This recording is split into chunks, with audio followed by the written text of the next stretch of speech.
Hey everybody, and welcome to Aniki, the podcast about anime with two brothers. I'm Ben. And I'm doing laundry. Again? Well, you gotta do it at least like once a month or so.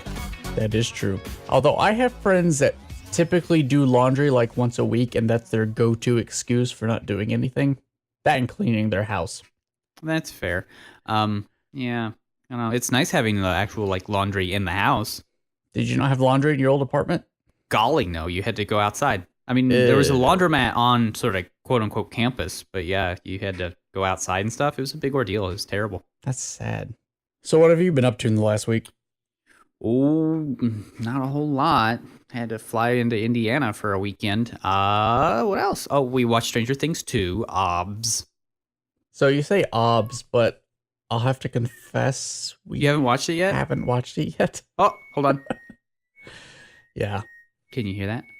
I can hear that. What is that? The little song. It's the little song the washer dryer sings when it's done. Oh, that's delightful. That's like our rice cooker. Yeah, they're LG. They're Lucky Gold Star, so they sing to you when they're done. That's delightful. I like that. No stupid little buzzer for the Koreans. Oh Now, no, they're gonna sing a little song to you. In Seattle, Answer. Since you are close, like you have a very high Japanese We do. population, do you have baths that sing to you as well? Baths, as in Yes. like Roman baths. Like, does your bath in your house sing to you? Sing to you? No.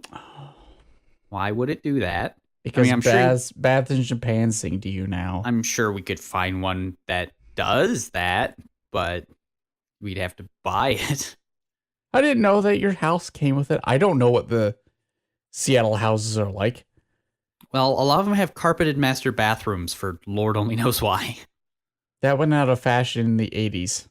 No, it didn't, because these are ones that were constructed in like 2000, and they had carpeted bathrooms, and it was like mind-blowing. Oh my. Yeah, because you would walk through a house, you'd be like, oh, this is pretty nice. Yeah, I'm liking this. And there's a carpeted master bathroom. Why would any sane human being ever do that? Question. Answer. Do any of your rooms in your house have wood paneling? Wood panel. Oh, golly, no. This house was built in 98 and was recently updated, so Well, no. I am very confused. This if you house is have very nice. Carpeted bathrooms. But not wood panel. I mean, our house doesn't have a carpeted master bathroom, Oh, but a good. lot of the I ones was we worried. looked at did. Oh, golly, no. We would have fixed that. I was if they very had. worried. And that would have costed money and would have been gross. Ew. I'm sorry. Let's front load that cost by paying more for the house. I don't want to do that work. Ugh. Fair enough. So let's see. What did you think of Stranger Things 2? No spoilers, please. It's really good. If the first one is more similar to It, this one is more similar to The Goonies. Huh. Interesting. But it's really good. It's very different. Have you finished it, or have you just... Oh, yeah. Okay. It's sort of the difference between Alien versus Aliens. Hmm. But it's quite good. I quite enjoyed it. There's some characters that don't quite make sense why they're there, and some storylines that don't completely fall through. And I assume that's just set up for the third season, because they're going to do 3, right? And then that'll be the end of this sort of story. So I assume. So are these the characters that you're not too thrilled with? Are these characters that we've met? Or are these new characters? no. for season These are 2? some new ones, and it's not like I'm not Okay. thrilled with them. It's just like you don't quite see why they're there. What are they adding to the plot at large? Sure. So, Okay. but again, I assume that is set up for season 3 because that's how these things work. 1 is standalone, and then 2 and 3 connect. Though it's definitely not like you can watch season 2 and get a full story. It's not as bad as say like Star Wars or something, Well, that's where good. it's obviously that it's 1, 2, 3.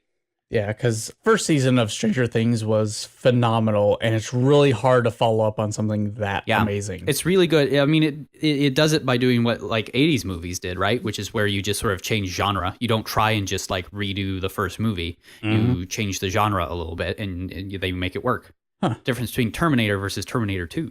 Alien versus Aliens. You can go on. Well, good.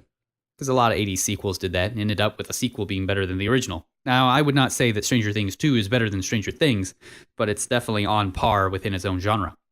I mean, there's serials now, right? Like, due to streaming, a lot of shows are now serials. Right. It's not like Daredevil versus Daredevil Season 2, where Daredevil Season 2 is universally not really like panned as being gosh awful, just like nowhere near as good. Right. Or like Jessica Jones versus the Defenders or anything like that. Yeah, stuff like that. Yeah. Now, this is pretty good. I mean, on Rotten Tomatoes, season 1 is like 96, and this is like 94. So, Oh, good. I mean, it's still real quality. It's really good. But yeah, I hope to watch Stranger Things sometime this month. I don't know if this is going to be this week or not, but before the season is out. I mean, it just takes like a day. 2 Yeah. days. But it's still 8-10 episodes, isn't it? Yeah, it's 9. Do you want to like stop recording and just go watch Stranger Things 2? No. Cause You sure? Yeah, because I think the audience would forgive you. I'm tempted, not even but kidding no. about that. I'm pretty sure they would. They'd be like, oh, he hasn't seen Stranger Things 2 yet. Well, then by all means, please go.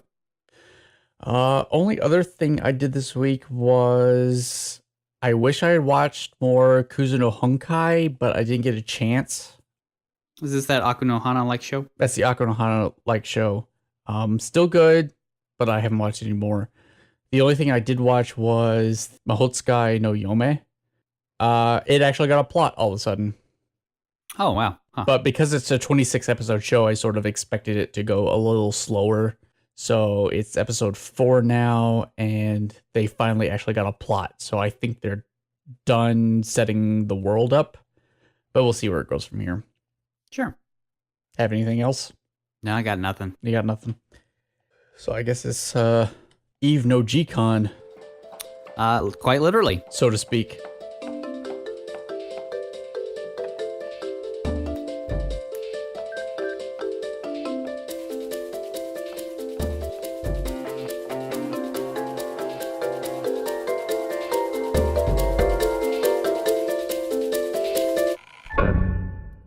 So what do you know about this show? I just picked it because it was one on my queue, and second was short enough that we could watch it because the show we were going to watch got scrubbed from Crunchyroll magically overnight, which is kind of irritating. So as you know, we've been watching OVAs and movies this whole season, and I think we're going to finish up the season with sort of a mix between the two because we're going to watch Eve no Jikan. We were going to watch Pale Cocoon, but Yeah, it got scrubbed from Crunchyroll for no reason. Well, what's weird is because also Time of Eve, I guess was all 6 episodes were open for free users, but then just recently episodes 2 through 6 went premium only. So heaven only knows. Some rights thing, I'm sure. Some weird back end nonsense. But Eve no Jikan is a 6-episode OVA that got turned into a movie, much like Armitage the Third or some other shows. But it's by the same guy that did Mizu no Kotoba. And his whole shtick seems to be androids and our interaction with androids. So, yeah, a common Japanese theme. It is. It very much is. Because sometimes you just want to know about robots. Robots and androids. This show makes a distinction. I mean, I guess there is a distinction technically because an android specifically is a human-shaped robot. Right. So technically, Bender is an android, not a robot. Well, I guess he's both because all androids are robots, but not all robots are androids. That's a good point. But yeah, Eve no Jikan, Time of Eve, by the same guy that did Mizu no Kotoba, and a lot of the themes and even character designs, scenery designs, a bunch of stuff from that are basically ported into this show. Yeah. I will say that the animation wasn't fantastic. It was not super good, you're right. It wasn't, for an OVA, you would think the animation would be a lot better. But generally is, yeah. You do. Win some, you lose some. Sometimes guy just gets enough money to make what he wants and does it. That's true. It's very akin to Mizu no Kotoba in the very basic character designs and also very... There's no blue hair. There's no blue hair. Which you gotta have. And there's very stilted animation styles. Yeah. Maybe in 2, because I think after 1 they go high res because they're premium videos, but I'm not 100% positive. Well, it's not just like the resolution, it's like the frame rate. Yeah, I mean, that's true. It's a very stilted frame rate. That's not Crunchyroll's fault.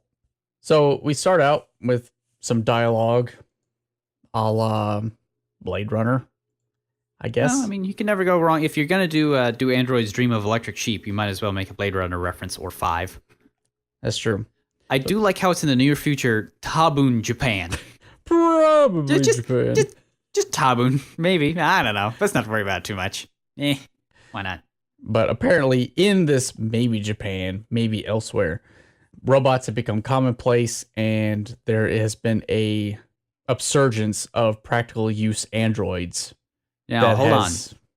Taken place. Ben, What? Yes. do you want to do a kanji corner? I do not. Oh, because I was going to say they do furigana for android, but it's human something roboto. So I'm curious as to if it's a human-shaped robot or what that is. That's a human enter and then a kanji. I have no idea what it is. So, okay, I may have to do a kanji corner real quick. Yes, perfect. Oh, this is all I ever wanted. This is real. Let me grab my phone right here. Let me grab my phone. Okay, this is riveting audio. Whenever we get to do a kanji corner, gotta get in the weeds because it's curious because they don't say it's not written out Android. The furigana is Android where it says Android and it uses human something roboto Something instead. roboto. Arigato, Mister. Right? It's Ninkan something. Are you sure it's not Arigato, Mister? It could be Kilroy. You never know. Oh, that'd be good. So, yeah. It literally means person space model. And there's actually a word, Ningen gata, which means humanoid. Okay. So humanoid robot. Humanoid robot or android. Yeah, okay, cool. Android. We got you. I like it then. A human-shaped model, which is kind of cool because that makes it sound like it's a car model. There's a people. But I do like the fact that they have furigana on top of that says android. Android, yeah. No, that's pretty good. But yeah, the practical use of androids has just begun. I'm for it. So we open our first episode of 6 of Eve no Jikan with what essentially amounts to the kind of Unix system that you got from like Jurassic Park. Like it's zooming in on a particular place via file system and computer-ish. Cool. Yeah. I mean, it's doing like GPS tracking data, right? I mean, we kind of find that out later, but that is what it looks like anyway. Mm-hmm. Yeah, it's kind of cool.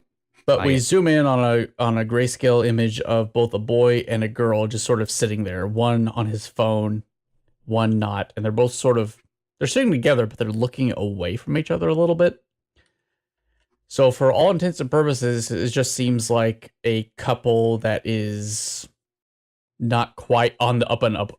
Like they're not totally into each other anymore. But we very quickly realize that is not the case. She got a computer in her tummy. Yeah. Not only does she have a computer in her tummy, she has a USB port in her tummy that's hooked up to his cell phone.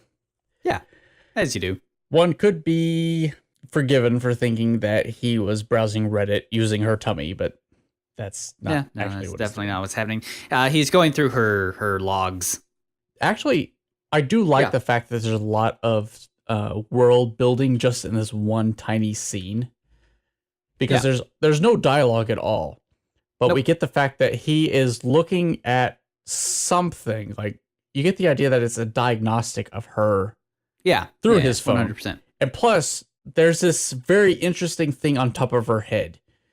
Yeah. Which is super important. I am on Robot Halo. I'll be honest. I watched the entire episode and I still haven't deciphered what the halo means yet. So, like, through the entire episode, I'm not sure what the halo means. Especially since, like, it seems like red is the standby and green is the I'm doing something, which is weird. You would think it would be backwards. Like, green would be ready for input and red would be don't stop me, I'm in the middle of a process. But it seems to be the opposite, which is a little strange to me. Right. Yeah, there's a lot about that halo that has yet to be deciphered, but I assume it comes later in the series. There is text on it, so if you really wanted to get deep in the weeds, I suppose you could pause it and find out what it says, but yeah, I can't. I don't think either of us want to do that. Yeah, I can't make it out. A lot of work. But yeah, this guy is looking at the logs on his phone of the android, and eventually she stands up and is like, "All right, I've given you the log. I think we're good now. I think we're pretty solid." Yep. And he's like, "Hey, now hold on. I got a question for you." And she turns around extremely robotically. I do like this, how the robots in this world they're robots. They act pretty robot. This isn't Chi or anything. This isn't any of that nonsense from Clamp. These are definitely just like, oh, you're a robot. Because they always have this sort of dazed look and they move extremely stilted. Mm-hmm. Well, here's an interesting thing. So this show began in 2008, and honestly, even now, the best way I can describe it is interacting with Alexa or Google Home. Yeah, very much is. Yeah, like, that's it's very interesting. exactly the same thing, except it's a robot. Yeah, it's like a person. But the voice and everything is exactly the same. Yeah. I'm surprised it doesn't like accidentally order you cheese pizza or something when you just want to like listen to Benny and the Jets. This is true. Yeah, it's very disinterested in what this guy has to say, even though he's like, never mind the question. Just make coffee or something. And she's like, all right, that's okay. She just wanders over to make coffee. Yeah, it's exactly like if you ask Alexa to start a timer for 10 minutes. Exactly, flat, disinterested. And you tell her to make like a coffee timer for 10 minutes, and she's like, okay, I made you a copy timer for 10 minutes. You're like, well, Alexa. That's not what I meant. You do your best, don't you? So the android goes and starts making coffee, and the dude is very interested in actually wondering where the rest of his family is, because he's in a standard Japanese apartment. Yeah. It's just him, the android, and no one else. But it turns out his mother's away. His father hasn't come back overnight since, at work. Yeah, hasn't Mother come back went since out yesterday. before my activation. And your sister is still in bed. He's like, well, that's weird because it's almost 8 o'clock. When did she come home? 3:18. Man, this thing's just rife with security, privacy errors here. This is bad. I don't want one of these robots around. Well, she is the family robot, so I guess the family would know what the rest of the family is doing. But yeah, ACL's not the greatest in this android. But his sister wakes up after getting a hangover for staying out super late, and I do like how the android closes her door for her. And she comes out, and she is super hungover. She just goes over to, like, melt on the couch. And not only is she embarrassed that the android is asking her for coffee and has closed the door for her, but she's embarrassed because the android actually went after her at the party she was at last night. Yeah, to pick her up so she wouldn't drive home drunk. What a good robot. It is a good robot. Good robot. Happy little robot. Either way, she slumps over on the couch, and the android's like, hey, do you want breakfast? And the sister's like, no, cancel breakfast. And here we do get an Alexa moment, because she's like, I didn't understand what you said because you slurred it out super terribly. Yeah, and the brother's like, I would like breakfast, please. So forget what she said. One breakfast, please. And the sister turns on the news, and it's just, they use robots to make food, but then like an ad comes on about how, you shouldn't have robots make food. That's gross. Yeah. Who wants a machine tomato when you could have a hand-grown tomato by real human beings? Yeah, which is not indicative. And I should point out, again, this was out in 2008. Yeah. This is like super relevant because essentially this is a commercial for GMO versus non-GMO foods. Yeah, kind of. Only it's robot versus non-robot grown. Right. And the question is very explicitly, would you eat a tomato created by a machine? And they like crush the tomato with a machine claw and gears pop out. It's very nice. It's like, So that gives you a bit of sentiment that there's a little bit of anti-robot bias in society. Yeah, which is weird because even now in our modern day, we have many machines that do this automated kind of harvesting without human intervention, and we're totally okay with that. Yeah, totally. But apparently, okay with that. when it's robot hands picking fruit and whatnot, not okay. Well, that'd be dumb. Yeah, no, I mean, I wouldn't be okay with that. Very relevant to GMO versus non-GMO. And then she flips to a morning news program that's about the Dorike, or android-aholics. Yep. Is this like being addicted to the internet? Well, watching this scene, because the scene is about a dude talking to some other guys they're basically all in their 40s. Yeah. And they're talking about, what are we going to do with these teenagers and young people today that treat their androids... robots! Yeah, they're treating their androids just like humans. They're like being nice to them and blah, blah, blah. And throughout this entire clip, I was like, this is totally not like millennials being addicted to their iPhones all the time. Yeah. Don't date robots. Completely different. Nope. Not the same. Oh, wait, it's exactly the same. Yeah, it's exactly the same. But there are people, but they do interview teens. They're like, no, robots gross. Why would you date a robot? Don't date robots. The question's still out there. There aren't enough Android holics. There is the question, if Siri and Alexa were actually robots that had like physical form and full figures, would it be weird if you walked down the street arm in arm with them? That would be a little weird. Yeah, the answer is yes. Especially since you would say Alexa and they would all say yes. That would be weird. See? Definitely. Be like, hey, Alexa, and like 12 faces. Yes. They would all get glowing blue eyes and stare at you. Ugh. So to be fair, there was a ad for a personal assistant in Japan a year and a half ago. That was basically Alexa, except it was like a hologram. Yeah. Oh, yeah. Yes, the Emoto. Yeah, they were like, oh, those weird Japanese. They're so weird with their, I remember those crazy Emotos. hologram, and it's so weird. But those Emotos were adorable. And I thought, actually, I wouldn't mind having a hologram Alexa, because then I could look at it. I could tell it to dress up in fancy outfits. That I could form like a semi-emotional bond with it. That's not weird. What's weird is in the ad, like in the middle of the day, the personal assistant texts its owner at work going, I miss you. Yeah, Master. See, that's weird. Could you come home? I'm so lonely. That's super strange. But to be fair, it's like that's the weird part.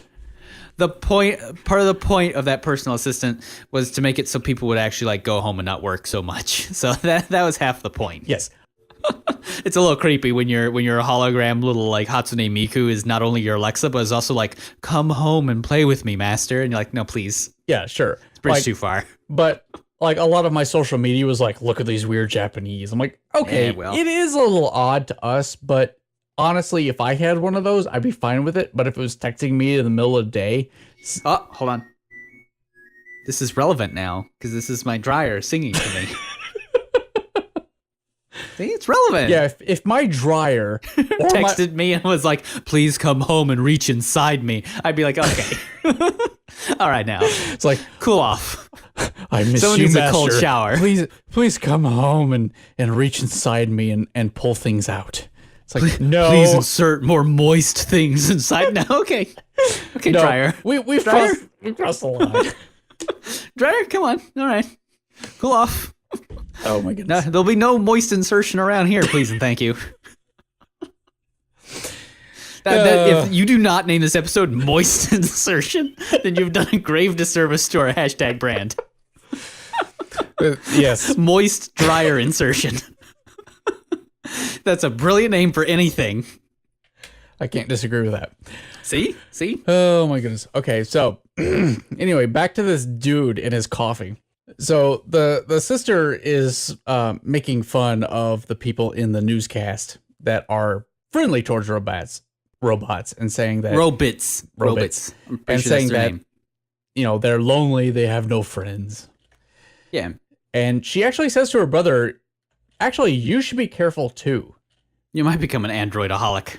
He's like, what are you talking about? I just check her logs from time to time. I don't know what's weird about that. But he does give her robot a side eye. Yeah. After that, he looks at the logs that he had just gotten out of her. Yeah. And there is some interesting data in it, even not knowing anything about these androids. Yeah. Is that he looks at the log, and even if you know nothing about computers or anything, you can tell sort of what the log is like, because there's a lot of lines saying move, and then there's coordinates after that. Yeah. And so it's a lot like, I don't know, 3D printer code. But in the middle of it, there's a weird line. Yeah. It just says, are you enjoying the time of Eve? Looks nothing like any of the other ones. All the other ones are numbers. Yep. This one is way out of place. Weird and vague and very strange. Not only that, but this is a little interesting, but the numbers before that, they all sort of line up. They're all nice and... Oh yeah, the line right before that is super weird. Yeah, the line right before it's got all kinds of crazy digits in front of it. But this one is like commented out and it says, are you enjoying the time of Eve? Then it goes back to being normal. Yeah. Fushigi. And then we get our title card, which is Eve no Jikan. Yep. And the comment below it, are you enjoying the time of Eve? Are you? I am. I I always am. do. I like it. Well, we cut to school. Yep. And he's texting in class. No, he's just looking at that log again. And he's watching the androids come and go. And I guess there are android OLs and OMs. I guess that would be Office Man. OD? Office Dude? Office Dude. Oh, OL Office Lad instead of Office Lady. Oh. Haha, works both ways. So this dude's friend shows up. And he's all like, hey, so I saw your sister last night at a party. Did she get home okay? He's like, yeah, she got home. Our android picked her up. Everything's fine. But I mean, the friend's like, yeah, but that's what I'm saying. I mean, your android picked her up. Yeah, that's weird. Somebody's a little androphobic. But yeah, his friend is like, you trust robots a little too much, I think. See, this isn't like 2017 at all. See, we trust robots implicitly, but some of us don't trust their companies. Ooh. Damn corpse. With their privacy and always listening. This is probably the one quip I have with this particular episode. Typical, like, let's go over the laws of robotics again. It's like, oh, now, come on. Okay. Yeah, sure. Yeah, blah, blah, blah. It's like, I would prefer my Android shows at least tackle this topic head on instead of just being like, oh yeah, Asimov's 3 laws of robotics. We solved that. We implemented it. Done. It's harder than that, guys. Yeah, well. But okay, sure. But essentially, people have at least assumed that robots have this innate desire to protect their human compatriots, especially the ones that own them. Yeah. The guy at least has a leg to stand on when he says that he trusts his android to bring his sister home. Yeah, he trusts it enough to, like, not be an idiot. In the same way that I guess we're going to all have to trust automatic cars to not just run you into a tree for no good reason. Yeah, who knows about that one? Yeah. But he's like, the brother, who we don't have a name for yet. No, you're right. Is like, yeah, but I mean, all that aside, sure, fine, ethics, whatever.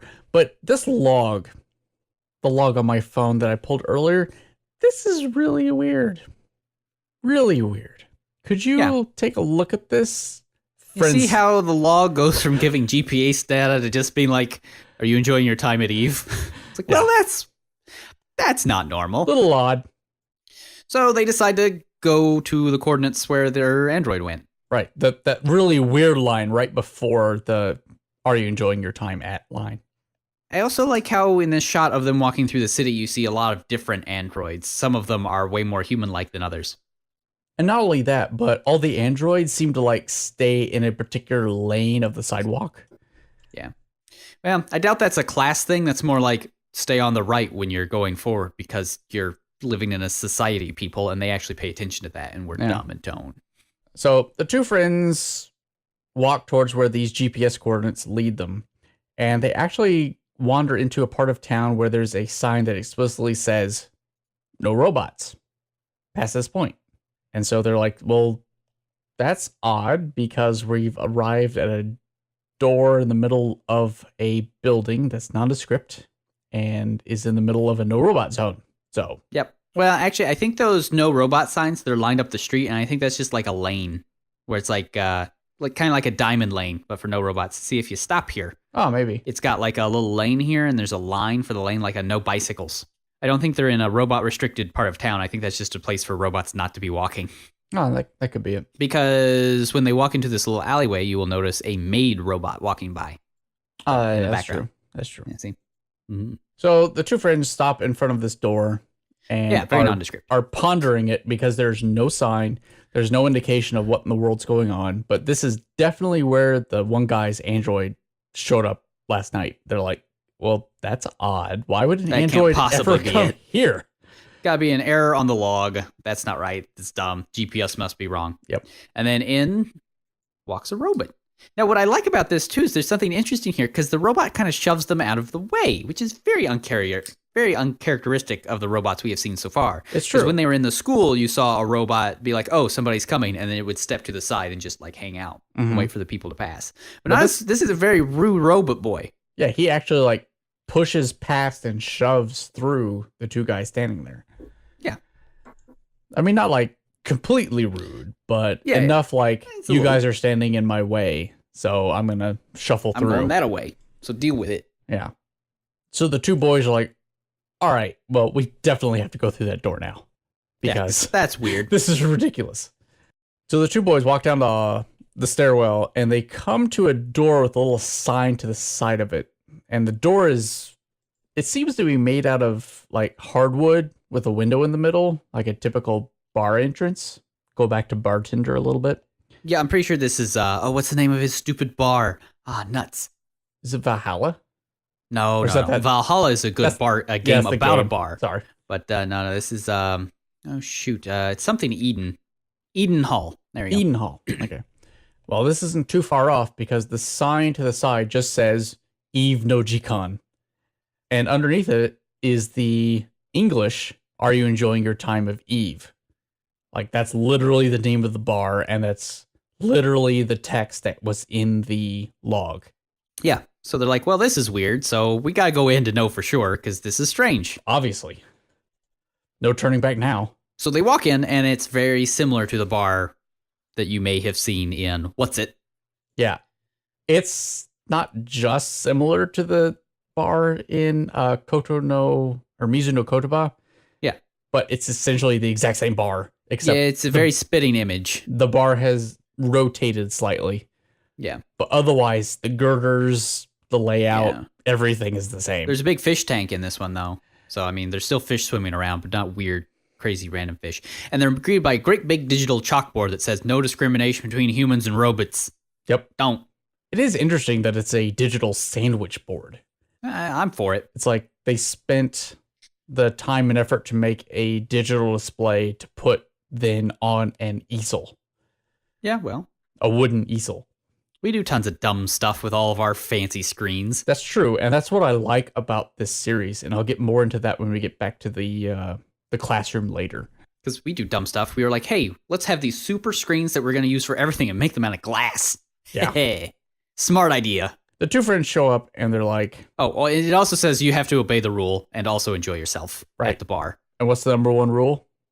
Do not discriminate between humans and robots. Which is a weird rule, turns out.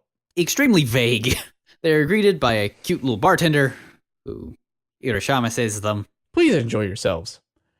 And then midway through our episode, we finally get our title card, which says Act 1, Akiko. Akiko. They go and sit down, and I do like the little menu display they have for these little tables. There's just like a little thing over the middle that they wave their hand over, and it holograms up some menus. I like that, and I like the fact that they're both nonplussed by that. Oh, yeah, where it's just like, oh, this is normal. This is how it works. Yeah. This is the way our world do. There's a lot of technology that's presented to us in Eve no Jikan, and a lot of it is presented very subtly. Like, if this technology was introduced into our civilization, how would we actually interact with it? And the answer is, it would be very boring, basically. Of course we would. Because that's what we do with, we have supercomputers in our pockets that we use to talk to anybody over across the world, and we just use it. So what if I can access the sum total of human knowledge at any given time? I constantly have to do that at work. We'll have like a question. It's like, now wait a minute. We all have the sum total of human knowledge in our pocket. Let's look this up. Yeah, but it's so slow. It takes like 5 seconds to load a page. I know. I mean, it's true. How lame. Yeah. So what if I can tell what the weather is like, what the weather's going to be like in Tokyo in like 30 minutes? Ugh. So the two guys give a cursory glance at the menu, but they are much more interested in the fact that the android they saw come into the bar, and they know it's an android because it had a halo around their head. Yeah, they saw it outside with the... But now they see it sitting on a couch over there drinking tea or something out of a coffee cup. He's reading a book. And they're like, oh yeah, this is weird because the halo on his head is gone. And that's not... I'm not quite sure that's legal. That's not right. Also, he's moving differently. He's not quite as robotic. Also, he's drinking coffee? Right. Can they do that? Can they do that? I don't know that they can do that. Robots do. The dude's friend is like, have you ever seen a robot without the halo on top of their head? Yeah, it's like, no. I'm pretty sure it's illegal for them to be doing that. It's not only like quasi-legal, because these are teenagers, what do they know about law? But also there's a big problem because now they can't really tell which of the patrons are androids and which ones are humans. Who are human and who is robot. Which goes along with the sandwich board. Don't discriminate. Yeah. And you can't if no one has a halo above their head, I guess. If you don't know nobody. But either way, the waitress shows up and is like, hey, guys, eyes forward. What do you want? They have Eve's blend. And at this point, after they give him their order, the friend notices that there is a patron at the bar. I mean, it's a cafe. It's a coffee bar, but this particular patron is like slumped over the bar they've had too much. But they're wearing a hoodie and they're small. And don't forget, before the waitress wanders away, she does overhear them discussing whether or not that guy's a robot. And she's like, hey, guys, just don't break the rules, okay? Let's be cool. 5 minutes. Let's just be cool. You guys can handle that, right? Right? You guys can be cool for like a minute and a half? Maybe. Or maybe not. Spoilers. They're super not cool. Yeah, the friend totally has a problem with the fact that in this place, not being able to tell who's an android and who's a human, that's a big problem for him. Yeah, it's giving him like a freak out. I know in our day and age, like the difference between a human and one of those robots that they've made in Japan, who currently have the best human-looking robots that we have, like you can definitely tell which one's which. Yeah, because one's super unheimlich. Yeah. Also, like, we know Hatsune Miku is not a people. Well, most of us know that Hatsune Miku is not a people. Not a people. Yeah, I mean, that's fair. Yeah. And then the friend realizes that, hey, wait a minute. Not only can I not tell whether or not the guy that came in earlier is a human or an android anymore. We can't tell what nobody is. Deal with it, bro. Yeah, all the people that were here before us, I don't know which one's which. I can't tell. Hey, dude, there's one rule. And you're breaking it right now. Yeah, be cool. And they're like, hey, maybe we should tell your dad. So I guess his dad's probably like important in the world. I assume. But either way, they start arguing in like a whisper yell, because that's what you do. And then, boop, boop, the little girl from the bar pops up. It's like, hey! She is now so excited. And her fingers are really weirding me out. Oh, golly. Well, she has weird fingers, and the show likes to point out that she has a bag with her. I'm not sure if that's important now, but we've got 5 episodes to go, so it could be important. Yeah, I don't know. But she is going a billion miles a minute with her questions. She's like, hey, Nagi told me there were new people, and Nagi's the girl to counter, and like, can I sit with you guys? Because, like, you're cool and new? And also, like, how did you find it? Are you, like, a friend's a friend or somebody? Or, like, what? There ever been anybody new? And, like, that's crazy. So, like, it's always the same people, and that's boring and lame. I was like, that guy's always reading a book, and the other guy's always on the 3rd floor, and then that guy's cute. And then, like, there's those guys, and then there's this, and then Nagi's here, and, of course, that. And then, like, the person in the hat, and that's me. That's Akiko. Hi. Yes. So, to break that down, apparently, new people don't show up very often. And there are regulars, and those regulars are guy that reads the book, guy that comes in and drinks coffee, the one that pushed past our dudes, Nagi, who's the bartender. Yeah. There's a couple that's sitting at the table next to them, and then there's a little girl with a dog that always seems to hang out on the second balcony. Yep. And then there's her. And then there's Akiko. But we actually get names for these guys, finally. Yeah, after a moment of stunned silence. It's Riko and Masaki. The brother who we've been following is named Riko, and the friend is named Masaki. So Riko is very interested in, hey, have you actually seen an android around here? Like maybe yay tall, the one that hangs out at my house all the time that we, sort of own. I'd be curious about that. And then you just hear Nagi from the background. 1 point deducted, quit being lame. Boo. There's one rule. What a killjoy. Bro, one rule. Don't discriminate. Yeah, just stop it. It's like, is he discriminating? He came in here looking for answers to why his android showed up here. And like, yeah, I mean, he's not being necessarily super discriminatory. He's just like, hey, have you seen... Yeah, did my android show up here? I guess he could have just been like, have you seen this person? Yeah, and I guess... This individual. To be fair, we don't know his android's name yet. So she may not have one because they're kind of robo-racist. So yeah, that's true. Either way, Akiko sticks up for him. It's like, hey, they're new. Give them a break. But the bartender's like, yeah, no, dude, rules violations cause trouble. It's like, yeah, no, they do. Especially something like that. Yeah, and so because of that, not giving you your drinks. That's what you get. And so she walks away to hide behind a post. And Akiko is like, oh, she's sulking again. This sucks. You know what? I'll be right back. I'll get your drinks for you. I do like how Akiko not only stands up for these guys, but also stands up for the waitress, for Nagi, because she's also like, Nagi just cares a whole lot about the cafe, so that's why she's like being hard on you guys. So it's nice that she's like nice to everybody, because she's just always standing up for whoever. Similarly, the two guys have very different viewpoints on what just happened, because Rico is like, hey, that's really nice, because they seem pretty chill and everything, and his friend is like, I have a different opinion. This place seems really weird and hyper shady. Yeah, the little girl seems like she's one of those android holics, which is kind of weird. So maybe we should like book it. Bounce. Yeah, it's giving me the creeps. But they're like trying to figure out different ways of deciphering whether or not the two women that they're interacting with right now are androids or not. Which, of course, is a rule violation. But they're trying to figure out ways of getting around that. Look, there's one rule, and they just gotta break it so bad. So bad. Because they're lame. Akiko comes back with their coffee. Rico lifts it up and sips it and immediately has a strange reaction. Like he completely freezes after he has a taste. Do you think it's just like motor oil? I don't know. It could be motor oil. Or blood.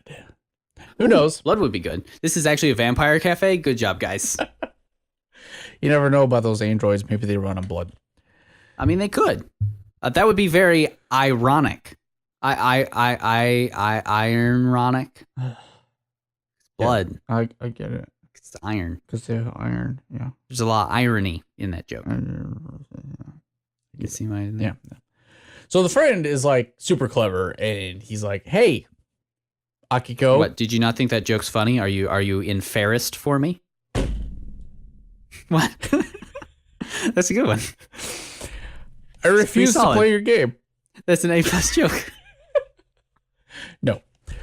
Anyway, just because you're rusty at puns doesn't mean you can't ruin my fun. So the friend looks at Akiko and is like, hey, Akiko, are you here because you really like androids? Do you have one at home? It's like, hey, guys, again, 5 seconds. Be cool for just 5 seconds. And they're just not. Well, she freezes for a second, and you're like, if she's a robot, maybe he broke her logic. And then she's like, yeah, actually, we do have one at home. That's why I'm here, because I really like to figure out what androids are all about and what's going on in their head. I really like to know about people. So if they can come here and be themselves, then so much the better. Yeah, that'd be cool. Because, like, they're family, right? Because they're part of your family, so you should treat them like family. So I want to understand all about the fellow family members. Yeah. Because, I mean, on the outside, we all look the same, but on the inside, we're like totally different people. And if we can figure out how to like bridge that gap, we would learn so many things. Don't you guys think that? Yeah.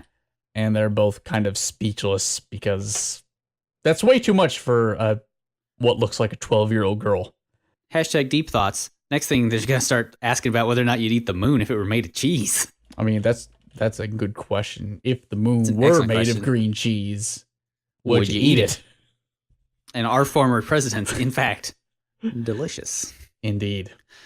Oh, well, in the middle of her speech, they actually do a fade cut into the kid at school. And at this point, I'd like to point out, like this particular shot is where I realized how much I really like how technology's been integrated into this world. Yeah, because they got a smart chalkboard. Because they've got a smart chalkboard and like it's a big screen and they've got androids everywhere. But essentially, Nothing has changed. Yeah, it's still just school, man. If someone came into your high school tomorrow and was like, we've got this cool digital screen, you can just write on it, and we've got androids that will take you home and everything. They put those in. The middle school I subbed in actually put those in. They had like these cool whiteboards that were actually like internal projectors, and you would project things on them, and all your pins were actually just styluses in different colors, and you could interact with a program. And it was nifty, and then all the kids got used to it, and everybody got used to it, and it was just like the chalkboard. And no one cared. Because this room is super boring. It's concrete. It's a typical Japanese high school homeroom. Yeah. No one is interested about this at all. No one is wowed by it. I do like how the clocks are still 100% analog, because of course they are. Not only that, but next to this great big cool touchscreen chalkboard, they have a cork board over on the left. Well, a great big pinup board. Push pin boards. I mean, sometimes you need those. They're easier, turns out. Yeah, I know, right? But yeah, I like how none of this has actually changed anything. Ben, don't you want a giant touchscreen on your fridge to act as a corkboard because they made your fridge no longer take magnets? My fridge actually doesn't take magnets, and I'm very upset. No, I know no one's does. It's very upsetting. So to get around this problem, instead of making the front of refrigerators ferrous again, they instead decided to install giant screens into your.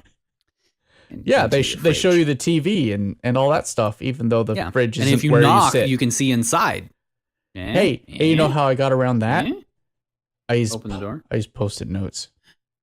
Yeah, well, Post-it notes are lame. Don't you want a digital Post-it note? No, because then they know what's on my Post-it notes. That's how they get you. Well, sometimes they want you to get got. Got Netflix, Ben? You'd better. I do, and I regret it. Okay, good. Good, you have Netflix. You're safe. Have you watched Orange is the New Black Season 2? No. Okay, well, then you're still doomed. Good job. Yeah, well, I'll live. So out in the hallway, apparently it's the end of the day because a bunch of people's androids have shown up in the hallway of this Japanese classroom. Because it's raining, and I guess if it rains unexpectedly, your android's just expected to come show up with your umbrella. Right. Because they're cool like that. I wouldn't object if someone showed up with an umbrella for me. Would you share it on the way home? Being all futari. I feel like I with your would, casas. But only because I feel sympathy for it a little bit. Not like for the robot, any of these characters, because as we see, as the androids show up and the students acknowledge their existence and they're about to go home. Acknowledge is a strong word. They acknowledge their existence and the fact they're like, hey, why don't you hold my bag? Shove. To be fair, this is about how every teenager treats their car these days, so. Yeah, that's true. But the two friends, while this is going on, are trying to reconcile their feelings about what happened yesterday with their feelings about Akiko herself. Because they're like, she felt like a nice person, right? But she could have been one of them their androidaholics. And then behind them walks an android. Yep. Who is totally Akiko. 100%. With a halo on top. Absolutely. Yep. 100%. I love the framing of this shot, though, because when she first shows up, it's them in the classroom, and you see the top of her head, but where the ring would be is off frame. And, you know it's there. But it does give you a little bit of that framing before you get the confirmation. Because the whole scene stops as Riko looks outside the room at Akiko, and you're like, oh, are they gonna talk or interact in some way? And then it just But they're not, because she has this weird, even when she shows up in the frame, she's got this dead look in her face. Yep. She was totally energetic the day before, but now she's like, I guess I'm here on a job. Yep. That's what I do. And then the camera pans up and you see the ring. And both of the friends are just staring at her, and she sees her master and runs up with the umbrella, and then she also just gets thwumped. Yep. By a handbag because everybody's a jerk to their robotos. No really one ever arigatos these Mr. Robotos. And we also learned that our pro tag is also kind of a jerk because his android shows up, and then it cuts to them at home, and her hair is dripping wet because he didn't share his casa like a nice person. What a jerk. What a punk. And he feels a little bit bad about it because he's sitting at the table after he gets home and he's thinking about Akiko and how she was, super cute and super lively, and that's not jiving with anything that he thought before. He knew about how robots work? Yeah, he thought he did. His robot gives him his coffee. He looks at it and takes a sip. And it's like, hey, wait. This coffee. This flavor. I know this flavor. Yes. It's the same as even no Jikan. Yeah. And his android just like stares back at him. I thought you would be pleased because I changed the recipe to be more like the way you like it. And he's like, I didn't give you orders like that. And she's like, well, I thought you would like it because, that's what I do. I try to help out my masters and whatnot. It's in my programming. When he's like, oh, are you pretending to be human and stuff? And she rebuts him a little bit. It's a little more less robotic than usual. Mm-hmm. It's a little more got some spring in her step. A little more pep in that. And he remembers back to Akiko with some of her lines like, what do you think of me? We all look alike, but inside, Inside we're different. And really, I just want to like understand the other members of my family because like humans and androids, they're both in the same family. And it has this little graphic of like, he was interpreting it to mean that Akiko was a human and was trying to understand her androids. But really, it was the other way around. She was not trying to understand the android people of her family. She was trying to understand the human people of her family. So the kanji here is niteiru, like to become. So it shows like a human on the left and then arrows saying to become an android with a halo on top. And the idea is like we take our human form and we give it to an android. But he's suddenly realizing that Akiko's statement means that maybe it's the other way around. Like the android is trying to become more human. Like take on the human she's wanting to understand her family better. Right. And suddenly things are starting to click that had never clicked before. And there's like a really heated moment with like him and his android both staring at each other, and it pans out a little bit, and his sister's there on the couch this whole time. And it's like, hey, you're starting to sound like one of them there robosexuals. Like one of those weebs. Yeah, one of those weeboos. And then it just cuts to the credits. Yeah, we get our credits. Also, the end credits music is super cute, and I really like it quite a bit. Yeah, I like all the music in this show. Like it's all... Yeah, it's really good. It's subtle and yet very effective. Yeah, it does its job. And one of the other things I really liked was, even though the animation's kind of stilted, like the camera movements are very... Yeah, I mean... like mockumentary style. Yeah, it's very Mizu no Kotoba, where it's like, oh, I don't have a huge animation budget, so I'll use it in other ways by doing like really cool framings and really cool shots. Yeah, and it's not only cool just pans and zooms. A normal frame where the characters move within the frame, but some of it, the actual frame follows like the character. When we were talking about the classroom, when the friend shows up and he sits down in his chair, the camera actually follows him falling into his chair. Mm-hmm. So all the framing is very character centric instead of just being the characters inhabit a space. Like the space is actually part of the characters. Because it's shot a little bit more. Yeah, it's shot in just a completely different way. It's shot with cameras following people rather than doing still shots on locations, which is normally how anime does it. Yeah, and even in the 15 minutes that this particular episode is, it's like it raises a whole bunch of questions and doesn't answer any of them. And I like that. No, exactly. Oh yeah, no, it's always nice. It makes you think without telling you what to think. Yeah, and it's not like preachy. Like even Mizu no Kotoba at the end seemed to have like a moral. Yeah, but it's just like, hey man. Yeah, this has got 5 more episodes to it, so maybe it does. But in this, if episode 1 has a moral, it's just like, dude, be cool. Yeah, just chill. Cool. When you're in a place that says don't be mean to robots, don't immediately be like, but who's a robot? Yeah, I gotta find the robot so I can be mean to it. Gotta find the robots. Don't treat robots different. You're like, I gotta find out who the robots are. Yeah. Just like chill, dude. So yeah, I'm really intrigued to see what the rest of these episodes are. Yeah. And that is where we will pick up next week with episode 2. So next week we will watch the second episode of Eve no Jikan, and we will see you then. And hopefully we will have a little less moist, drier insertion. Yes. Or hopefully a little bit more. Leave that up to the viewer to decide. There's no viewers. There's listener. Whatever. It depends if you want somebody saying seductively, moist dryer insertion into your ears, which I'm sure everyone really wants. We will have much less of that next week. So we will see you then. Hey guys, thanks for listening. If you'd like to get in touch with us to leave comments or suggest future silly topics, you can contact us on Facebook or Twitter at Aniki Podcast. Or if you'd like to know more about the show and hear past episodes, check out our website at aniki.fm. See you next time on Aniki.